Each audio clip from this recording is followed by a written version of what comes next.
Growing up in a neighborhood like mine had a lot of challenges. I grew up on the west side of Chattanooga. I saw a difference in some of my friends who didn't play sports that was constantly in that environment. Because I'm a firm believer that, when you're in a hostile environment, it's only a matter of time before you either have to adapt to it or you be consumed by it. So I was fortunate to be able to play sports and make it out. But now, my mission is to come back and teach people what I'm doing. I started Post Pro Group in 2011 after being injured from basketball. I was only supposed to be out 6 weeks. I ended up having a setback and I was out 18 months.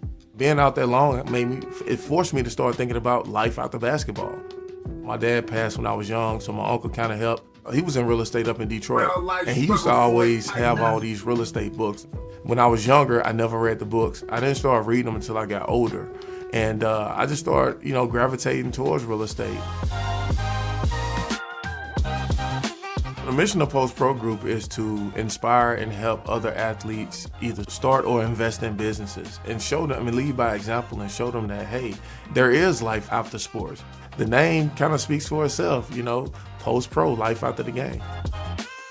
This is one of the areas that I grew up in. There hasn't been any significant investment on the Eastdale side in 40, 50, 60 years. So we're the first ones on the street. When I finished my previous development, I took that capital and reinvested it into my neighborhood. And I wanted to revitalize the neighborhood, not gentrify the neighborhood. What makes Valentina Estate special, one, I put a lot of love into this project. It's named after my mom. My mom's name is Valentina. So this is something that I wanted to build that could stand the test of time. This is going to be 57 single-family homes with 57 tiny homes attached. So that's 114 homes on this 18 acres. It's not just homes on land. This is an actual living, breathing community, walking trails, green space. We're going to have a dog park. It's going to be gated. We're going to have EV chargers. It's just amazing to see a young man come back and give to his community after being gone and wanting to come back and give to his community. It's just heartfelt. I'm just overwhelmed. I really am. I'm happy for him. I'm proud of him. For me personally, to see an African-American man come in and reinvest into a community that has historically been divested in, it just warms my heart. And we're going to do everything we can do to make sure Valentina Estates is a part of our Chattanooga way. When you have a vibrant, sustainable community, the energy is different. I'm on a mission, and the mission is to dominate. So if you're interested in doing a project like this, or if you're interested in investing in a project like this, definitely reach out to us at postprocapital.com, or you can email us at info@postprogroup.com. You can also find me on all the socials, postpro_Shazilla.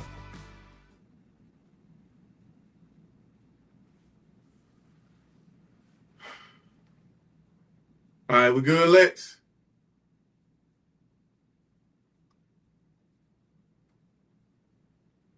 All right. What it do, man? We back, man. We going live. We doing 75 hard on live.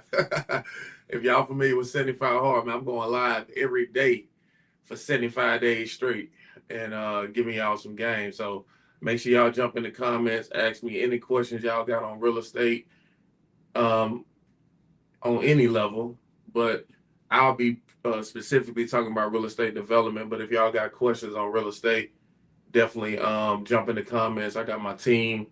They helping me out behind the scenes. Let me know what y'all saying. And then we'll just go down the line. So let's go ahead and shoot off. But yeah, first of all, let's talk about this shirt I got on. Y'all see it got the Boys in the Hood. It got the Boys in the Hood inspiration on it. But it say 40 acres in the hood, because that's what we doing.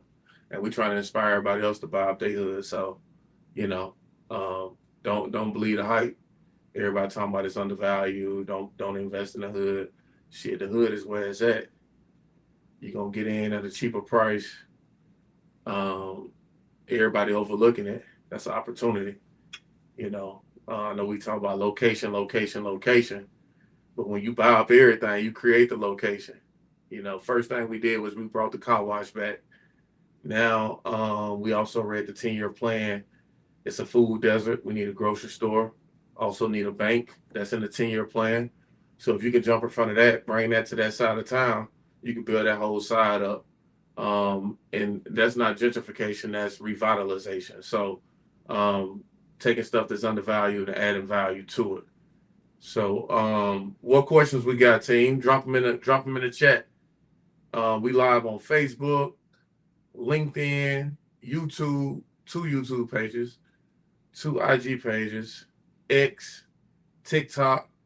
Yeah, we going crazy. Let's see what they talking about. I got some land that I inherited from family.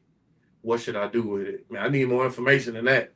But if you inherited some land from your family, first thing that I would do if I was you, man, I would try to first I'll call the city, see what it's zoned for, see what I could possibly do with it. Then I'll set up a consultation with a civil engineer to see how many units you can put on that land. And then hopefully you got a survey with that, or the first investment gonna be getting a survey so you can know where your boundary lines are, so you can have a real idea of the size of the lot, because tax records are wrong all the time. You know what I'm saying? So you want to make sure that you know the exact size of the lot. So those are the steps I would take if I was inheriting some family property. I would call the city, see what it's zoned for, see what I can do. I will get a free consultation with a civil engineer, see what the highest and best use is. How can I cut up the property to increase the density? And I'll take it from there. But I see some other comments, but I can't really see them. Team, drop it in the chat so I can see it. And we can't see what they saying on IG, my personal IG. Let's get it together. But yeah, first let me start by talking about what we got going on. We got about $60 million in real estate development going on across 7 different sites, 34 townhomes, 71 lots on another property. We're in the process, under construction right now, doing 42 micro homes. And then we got another 4 units that's finishing up. We out there right now putting in the infiltration system and putting in the head walls and everything like that. And after we put the infiltration system in, we're going to be doing the parking pad. Then we're going to stage it, put it on the market, and get it off. So the good thing about that, me and my cousin bought that land for like $3,500, which was, man, ridiculous. And then I went and got it rezoned from 1 unit to 4. So I increased the value. We already got it for dirt cheap at $3,500. We increased the value by being able to build 4 units. Building these units for about $800,000. So we all in. What? Let's see, what's that? No, $800,000 for all 4 units. So we all in 800, and it already appraised for 308. So that's like 1.2, and then you can do the math on that. But we here to document our process, not really brag about numbers. Somebody else asked the question: how do you manage risk in all of your ground up developments? Man, how do we manage risk? Well, first we underwrite properly in the beginning. You know what I'm saying? I pride myself on knowing the numbers, so I would never force a deal. The deal got to make sense, worst case scenario. And I always talk about stress testing your deal. And what I mean by stress testing it is, let's say if I can build whatever I'm building for $130 a square foot, I might do my pro forma at $150 a square foot, because stuff will go wrong. That's what I call stress testing a deal. Also on the backside, on the ARV, I don't get overly optimistic on the ARV. Let's say these units appraised, the townhomes that I'm talking about, they appraised for 308, but my pro forma worked at 260,000. So whatever it appraised for, that was icing on the cake.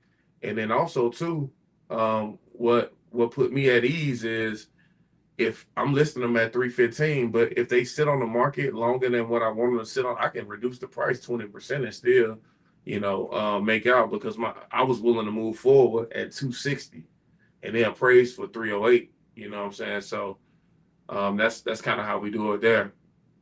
Let's see. What other comments we got? What other comments we got? Hopefully I answered your question. Um, I'm pretty sure I did. Hopefully you do something with the game. What else? Keep them coming, man. Keep them coming. Hey, the more engaged y'all is, the more I'm gonna be talking back. That goes back to the That goes back to the bottom line.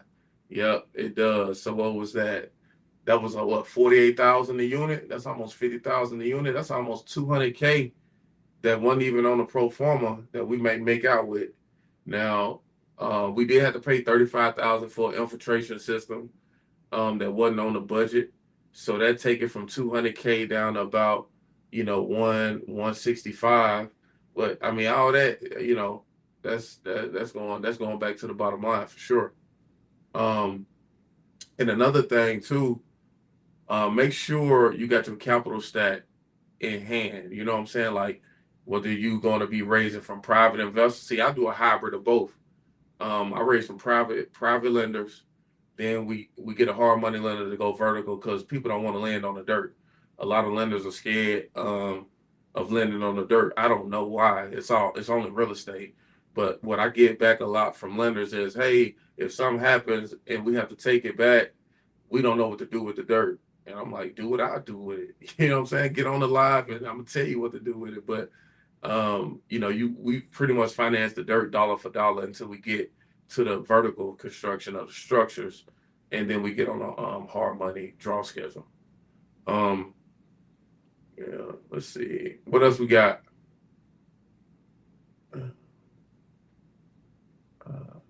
My bad, y'all. I'm blinking because the comments I'm reading. I usually have my assistant in here and she'll read off the comments, but she's sick.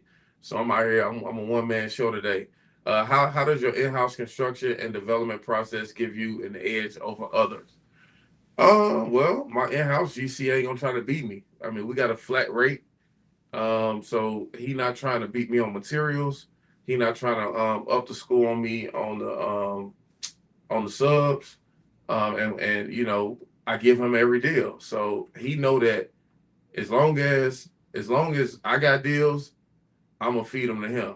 So so that's one of the advantages of having an in-house GC and I won't say in-house construction because we sub everything out. But yeah, that in-house GC is crucial. We got a flat rate. I know what my expenses is, and there's not a lot of changeovers going on. Let's see. Somebody asked a question, but it was a two-part question. But let's see. And who's manning the IG? I ain't see no comments coming from IG, but I see it over there jumping. We're gonna get to y'all in a minute, IG. Drop y'all questions in the chat. And also too, let me know where y'all from, man. Let me know where y'all trying to develop at. Man, this some free game that we trying to get y'all, and we want y'all to do something with it. Until some more questions come in, I'll keep talking about what we got going. Are they watching the IG? Yeah, so another thing, man, you want to make sure that you privy of is your timelines. If you got investors, you want to make sure you meet all your timelines. Of course, stuff happens. And we're in a market right now where stuff is happening all the time. You wake up, you're in a different war with a different country. You don't know what's going to happen. The market going up, market going down. It's a lot of fear in the market. A lot of people who say they're going to do something, and they think the world about to go to shit, and they don't. So it's a lot of navigating right now that you got to do. But one thing that I'm gonna do to make up for lost time, if any, is start going 7 days a week on the construction tip. So every day of the week we're gonna be out there because that helps make up for stuff we can't control, like weather. Like we can't control that it rained for 4 or 5 days and it's cold, and then it take 3-4 days to dry up unless you out there walking in mud. So that's why we're trying to get our pavers out there. So even if it does rain, we could still get out there and get busy. And also too, getting those structures up, especially in the winter time, like in the rainy season, Because even if it rains, once you close it in, you can work inside. Um, yeah. But like I said, man, we're gonna be going live every day, 75 days. This is only my third day going live ever. So we will get better at this, and it's gonna start drawing a lot more people in. I see we got a lot of people watching. They just not commenting right now. Somebody else just came in and said, how do you protect investors when markets shift or costs change? Well, I protect my investors on the front end because we stress test the deals. Like, it's not on best case scenario. You know what I'm saying? Like, everything don't got to go right for the deal to go right, because I've already stress tested the deal. I just gave you an example of I underwrote a deal at 260 to sell it at 260,000, and they appraised at 308. And on that particular deal, I got 3 different appraisals. I didn't like the first one, I got another one. I didn't like the second one, I got another one. And the thing about it is, and what's crazy about that is, it was $100,000 difference from the first appraisal to the third appraisal. And that $300,000 under price point is no way you could be off that much. Somebody don't know what they're doing. You know what I'm saying? Like, is it worth 200K or is it worth 308? There's no way it could be 100K off in that price point. Now you could be $100,000 off once you get up to 700,000-800,000 and up. But how you gonna be $100,000 off under 300K? That don't make no sense. Like I said, somebody don't know what they're doing, and that's why I wasn't scared to spend the money. I like, oh, I disputed it. They ain't want to change it. I got another one. The second one came in at about 225. I didn't like that one. I got another one. These appraisals like $600-700 each, but what I paid? What, 2,100 for those 3 appraisals? But we made 200K go back to the bottom line from that $50,000 each unit that it appraised for higher. So it was worth it. Corey said, any advice where newbies can find buildable lots? I mean, one thing that I do, everything that I bought, I actually ride by. Like, I'm one of them people, I still do driving for dollars. Like, when damn near everything I got, I done rolled by. I done got on Land Glide or Deal Machine and got the address and sent them a FedEx mailer. I never sent out those shotgun. Well, I ain't gonna say I never did. When I was a realtor, I did send out those shotgun blasts. Hope somebody called me. But nowadays, I just do more sniper campaigns. Sniper campaigns is like, basically, I know I want that. So when you call back, I'm jumping on it. You know what I'm saying? And when I send a FedEx mailer, the difference about sending a FedEx mailer versus those postcards is everybody sending the postcards. Whoever receiving, they can't tell who was who. They can't tell who for real or not. But when I send that FedEx mailer with my metal business card and my letter of intent on thick paper, everything is different. The paper that the LOI is on is different. The metal business card is different. The FedEx mailer is different. I put a tracker on the FedEx mailer so I know you open it. If I can find your number and FedEx let me know that it was delivered, I'm gonna give you a call. So everything is different from everybody just sending those dollar postcard mailers hoping somebody call them back. So I stopped doing shotgun blasts once I knew better. Somebody said, "Can you show us?" I just gave it to you, bro. See, that's what they talking about. They said I was mean. I'm just talking like if we was at a family reunion, man. I ain't, this me. I can only be me, and I'm just giving you game. But I just gave you what you asked for, and I get better at this too, man. They were like, somebody said I was unapproachable. I'm on the internet, man. What other questions we got? Hey, and did I answer your question about advice on the on the buildable lots? I can only tell you what I do. I drive for dollars, and it worked for me. And those FedEx mailers, the reason why I send those FedEx mailers, even though they 10 times the cost, because those postcards cost like $1. FedEx mailers, you're gonna spend at least $10 up to $15 or $20, depending on where it's going. And it's worth it, because if I send 30 of those and you might send 2,500 of those dollar mailers, I'm gonna get some real calls back. It's gonna be a whole different conversation because they're gonna know I'm serious. Um, let me see. I appreciate it, Corlin. We're gonna keep it going. What questions you got? Um, what else? What else? Don't be shy. What do you want to talk about? Development. Oh yeah. Anytime it get dead in the comments, I'm just gonna go back to what we doing.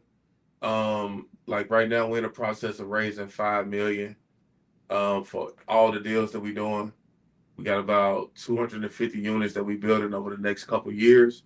And that's one of the reasons why I'm going live, 75 hard, going live every day, giving game. Stepping out my comfort zone because if you know me personally, you know I ain't much of a talker. But we got the studio in here, might as well utilize it. Somebody just asked a question. As a developer, what's your long-term vision? To create a ripple effect so everybody go invest in their own neighborhoods and bring it up.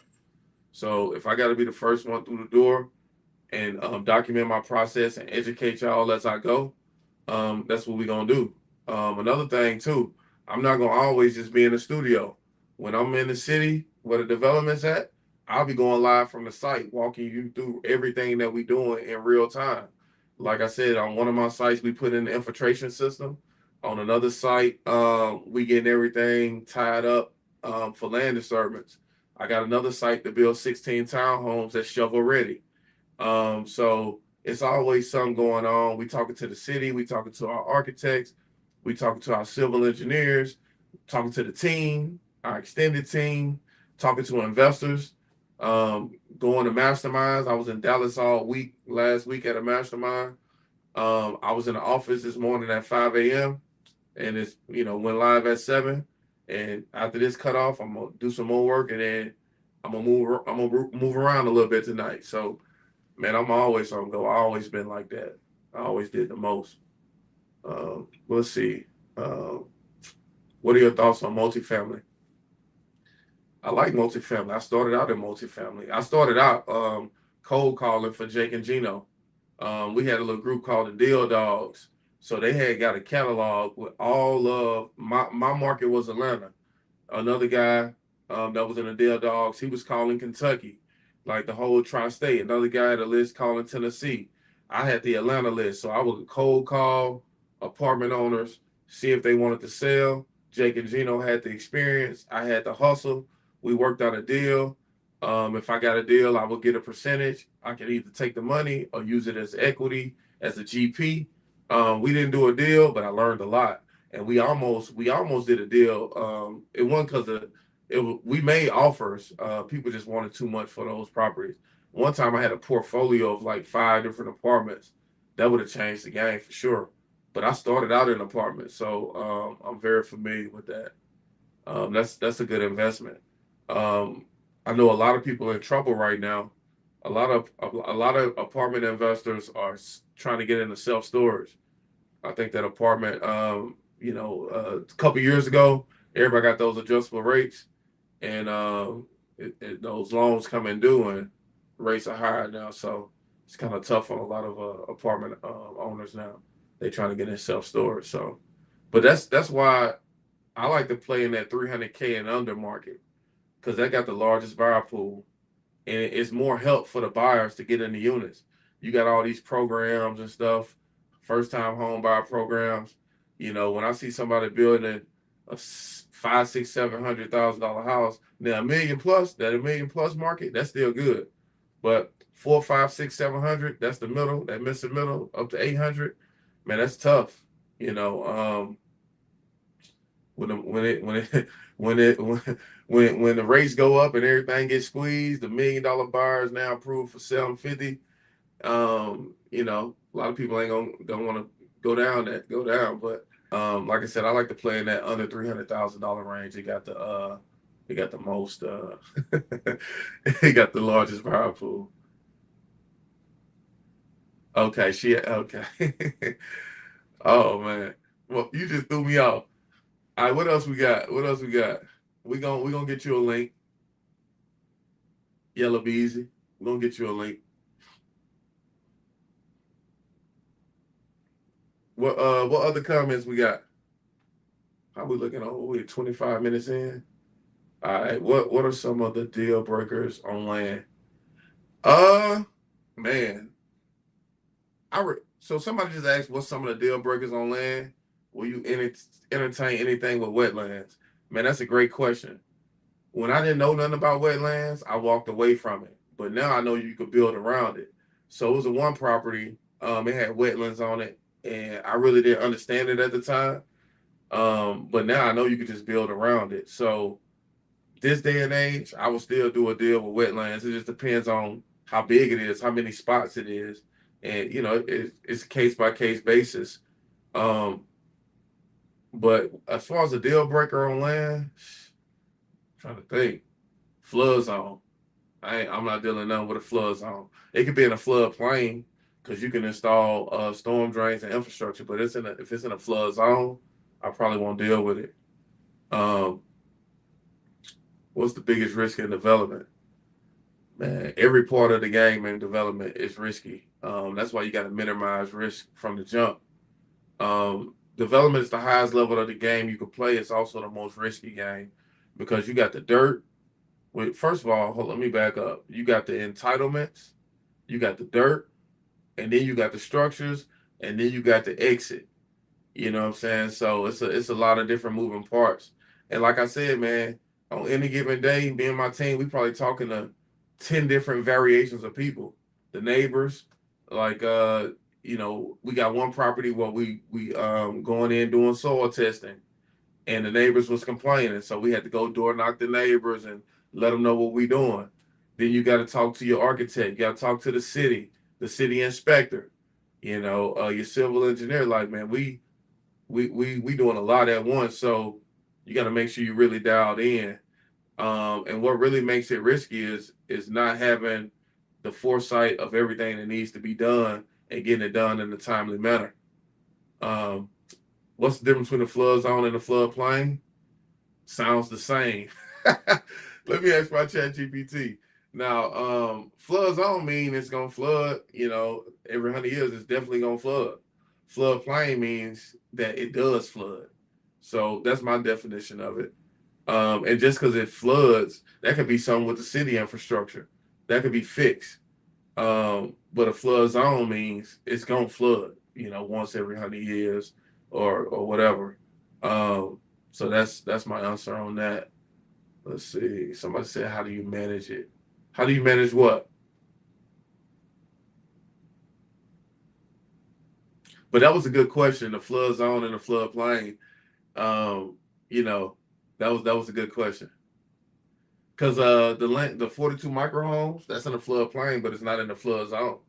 So we had to put in about 350,000 of storm drain infrastructure in to make sure that we retain the water, because it's at the bottom of a hill, and it's at the bottom of the hill, and all the water from the entire neighborhood goes down through where my site is.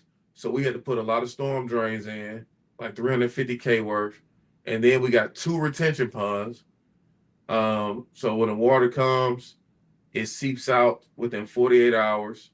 And then we also got 2 swells. We got a swell going around the back that makes the water go around the property. And then we got another swell going around the backside of the property. So if it flood after that, man, God, dog, we're going to have to talk with our civil.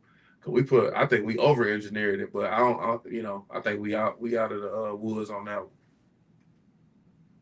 What else we got?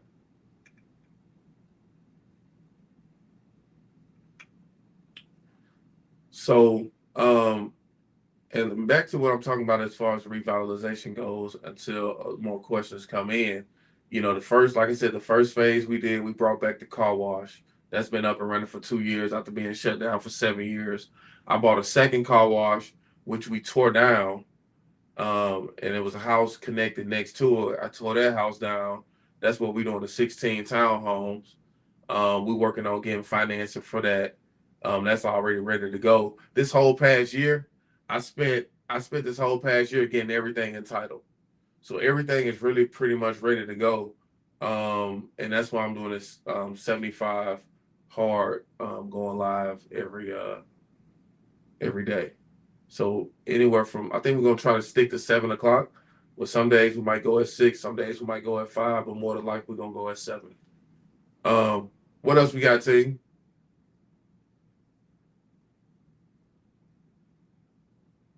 Let's see. What else we got? What else game can I give y'all?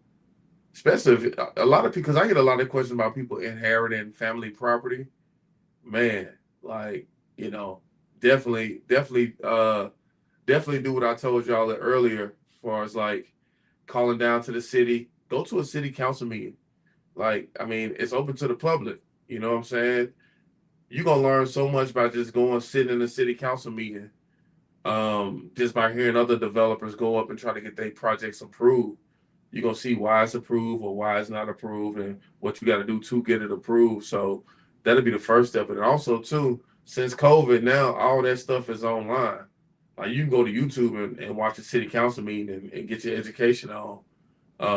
Because it's a lot of people that, like I'm about to get ready to get my grandmother's property that I'm gonna get ready to do 3 units on. But that lot been in our family for 20 years.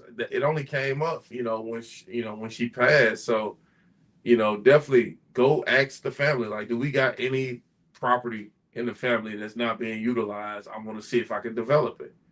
And you create wealth just off that alone. Okay. What obstacles will you be facing? Thank you for putting it right there, because I was struggling over here. What obstacles will you be facing with the city and neighborhoods to bring life back into a good desert, a food desert? How do you bring resources to the neighborhood to make it more desirable?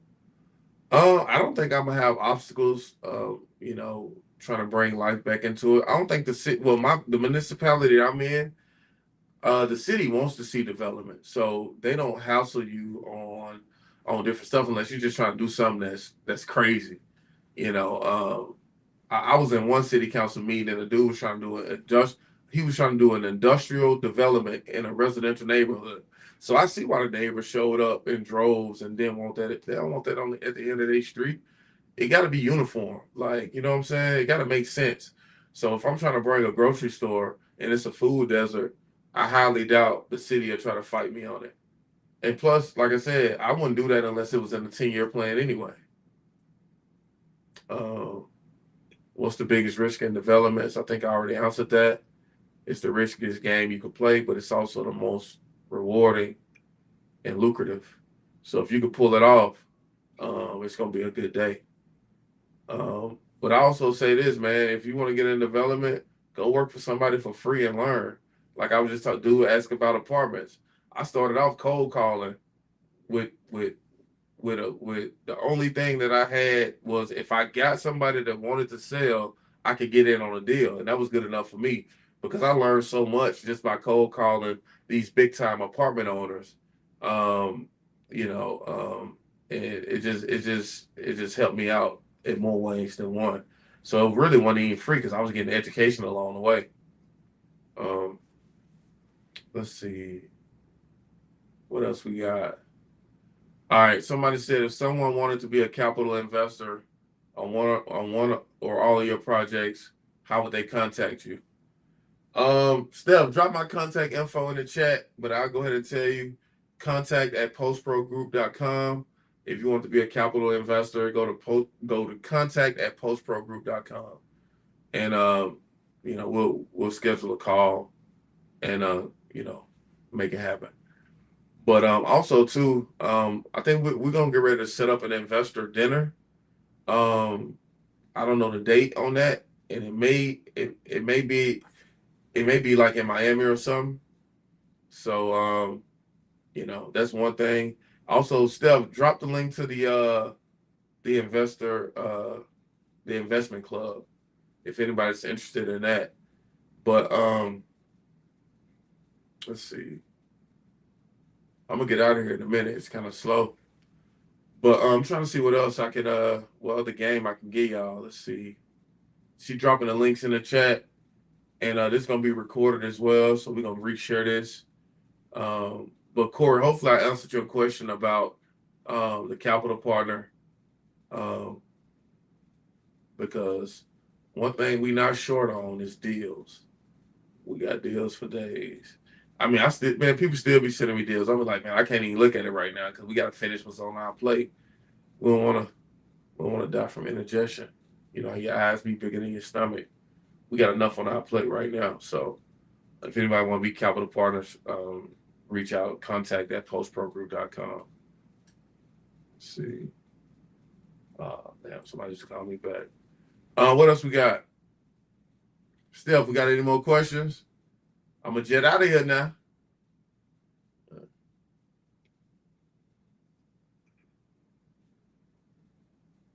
All right, they dropping links in there. In the meantime, let's see what else. Trying to think what else. Man, we had a crazy day today, man. It was a lot going on. Man, we was doing the infiltration system. The head walls was bigger than they were supposed to be, so we trying to figure that out. Had to get I won't say a variance. Had to reach out to the city inspector to kind of tweak the plans so we can get it done. And oh my God, yeah.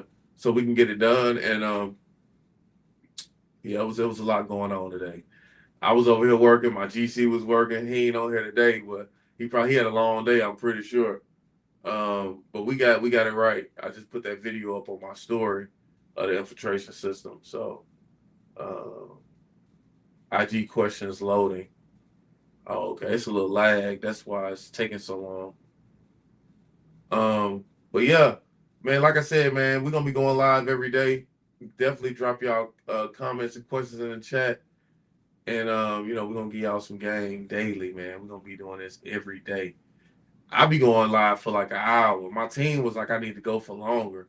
As we get more into it, like I'm really just working out the kinks. This is only my third time going live ever. So I got to still get used to this. If I don't have access to capital, how can I make a deal attractive to investors? And how can I earn their trust? First thing I'm going to say is track record. What have you done in the past? Have you done it before? Those are the two things that I would say that'll be attractive to investors. Have you done it before? Have you how many deals you done completed? Have you ever lost money on a deal? Have you ever not paid an investor back? All that stuff. So, and also too, you're gonna hear me say this a lot. If you ain't done a deal, you shouldn't be taking investor money. You need to go work for free for somebody to get some deals under your belt. And before you take investor money. That ain't nothing to be played with. Somebody said I'm a full-time educator, but I have a general contractor license. What's a good route to take? Let me ask you this before I answer that question. What do you want to do? You want to be a GC? I would start doing like small jobs on the weekends and just start building it up. And as you build your business, I mean, do you plan on retiring as an educator? If you plan on retiring as an educator, then that might just be like a little side hustle. I mean, most schools get out at 2:15, so you got the rest of the day. You can have your crew out there in the morning. You could be checking on them on your planning period, and then after 2, you go by the sites and you walk it. And then if I was you, so they don't learn your schedule, I'll have somebody go by randomly in the mornings too to represent you. You know what I'm saying? Just to make sure, like, oh, he don't come by the after 2 so we can BS in the morning. Like, nah, I would have somebody go out in the mornings too. You don't want them to learn your pattern. But let me know if you plan on retiring the educator, because that's gonna be different from my answer. If you're trying to get out of that shit, then I would, for my side hustle, I'll be trying to build it up as much as possible. I'll be working on the weekends, getting jobs, and to build your business up, I would try to beat a lot of people's prices. I'll be on Angie's List, I'll be on Craigslist, and then I'll document everything so you can use that as marketing, and build your business up to one day, you could you won't have to go into the school. Do you see yourself shaping culture or responding to market demand. What you mean by that? Can someone come in on a deal just as a credit partner? Oh yeah, for sure. First deal I ever did, I needed a credit partner. I need an experienced partner too, because when you're doing a flip, you're gonna need experience. You're gonna need 5 previous flips. When I did my first new construction, I needed a experienced partner. Um, I need an experienced partner for that too. So what the good thing about real estate, whatever you don't have, you can go get. So you could definitely get a credit partner. I done had a credit partner before. I done had an experienced partner before. And now, shit, I'm on the other side of the table. People be coming to me for as an experienced partner. And depending on where I'm at, I might still need a credit partner. Because the thing about development, man, money in, money out. You know, you can have a 500,000 a day, and it's all going to invoices. You know what I'm saying? So it's a big game. So you gotta be used to playing with big numbers. Um, my board just went out, so I can't see the comments no more. So I think I done gave y'all about 40, 50 minutes worth of game. I don't know why this board went out. It ain't never did that. So um, if y'all don't got no more questions, I'm gonna go ahead and get out of here. But like I said, man, we're gonna do this every day. We're gonna get this more dialed in. We're gonna get this more fine-tuned. I'm learning the live game, my team learning the live game. And we just not afraid to not be perfect. You know what I'm saying? I'm gonna show y'all the good, bad, and the ugly, but the game gonna be the game. But we are gonna get this dialed in, and there's gonna be more people coming in. It's a lot of people don't even know we're going live. So we're gonna be doing more outreach, letting people know we're going live. But I just want to get it popping. I just want to get it started. So we here. We're gonna be here every day at 7, unless I got something to do on the schedule. It'd be 6 or 5 or 4. But we're gonna get busy every day for 75 days. This day 3. Stay tuned. Holla at me.